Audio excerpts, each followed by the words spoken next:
Hello மக்களே, எப்படி இருக்கீங்க? நான் உங்கள் அசோக். நான் இந்த கன்சல்டன்ட் மூலமாக தான் இப்போ துபாய்க்கு வந்திருக்கேன். இவங்க பேர் பெஸ்ட் கன்சல்டன்ட். இவங்க திருச்சியில் இருக்காங்க. இவங்களோட லைசன்ஸ் நம்பர் இதில் தெரியுது பாருங்கள். இதான் அவங்க வெப்சைட்டு. இவங்க ஃபோன் நம்பர், கான்டாக்ட் டீட்டெயில்ஸ் எல்லாமே இதில் இருக்குது. இவங்க அவங்க ப்ராசஸ் நல்லா பண்ணி கொடுத்தாங்க. எனக்கு ஒரு 30 நாள்லேயே விசா வாங்கி கொடுத்துட்டாங்க.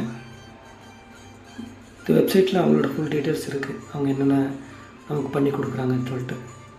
மொத்தம் எனக்கு இந்த ஜாபுக்கு வர்றதுக்கு 1.5 lakhs இவங்க சார்ஜ் பண்ணாங்க.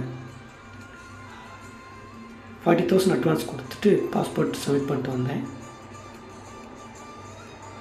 விசா வந்ததுக்கப்புறம் ரிமைனிங் பேலன்ஸ் கட்டிட்டு நான் விசாவும் பாஸ்போர்ட்டும் ரிட்டர்ன் வாங்கிட்டு துபாய் வந்துட்டேன். இவங்க என்னென்ன ஃபீல்டில், எல்லா ஃபீல்ட்லேயும் மோஸ்ட்லி இவங்க நமக்கு வேலை வாய்ப்பு வாங்கி கொடுக்குறாங்க. இவங்களோட ஃபோன் நம்பர்ஸ் தான் இருக்குது. இவங்களோட இமெயில் அட்ரஸ், இவங்களோட அட்ரஸ் இதுதான். திருச்சியிலேருந்து இறங்கினோம்னா அவங்க அட்ரஸ்க்கு நம்ம போயிடலாம். திருச்சி சென்ட்ரல் பஸ் ஸ்டாண்ட்லேருந்து சத்திரம் பஸ் ஸ்டாண்ட் போனோம். சத்திரம் பஸ் ஸ்டாண்ட்லேருந்து லால்குடி போகிற டவுன் பஸ் செம்பழனி பஸ் ஸ்டாப்லன்னு சொல்லி இறங்கணும். இதுதான் அவங்களோட வாட்ஸ்அப் சேனல். இதில் எல்லா ஜாப்போட இதையும் கொடுப்பாங்க. இதை பார்த்துட்டு நம்ம அவங்கள காண்டாக்ட் பண்ணால் அவங்க அதுக்கேற்ற மாதிரி ரெஸ்பான்ஸ் பண்ணி நமக்கு வேலை வாய்ப்பு வாங்கி கொடுப்பாங்க.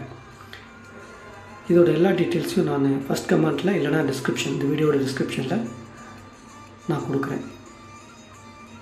இந்த வெப்சைட்டு, அவங்களோட வாட்ஸ்அப் சேனல் லிங்க்கு, இந்த பஸ் ஸ்டாப்போட அட்ரெஸ்ஸு எல்லாத்தையும் நான் உங்களுக்கு கொடுக்குறேன்.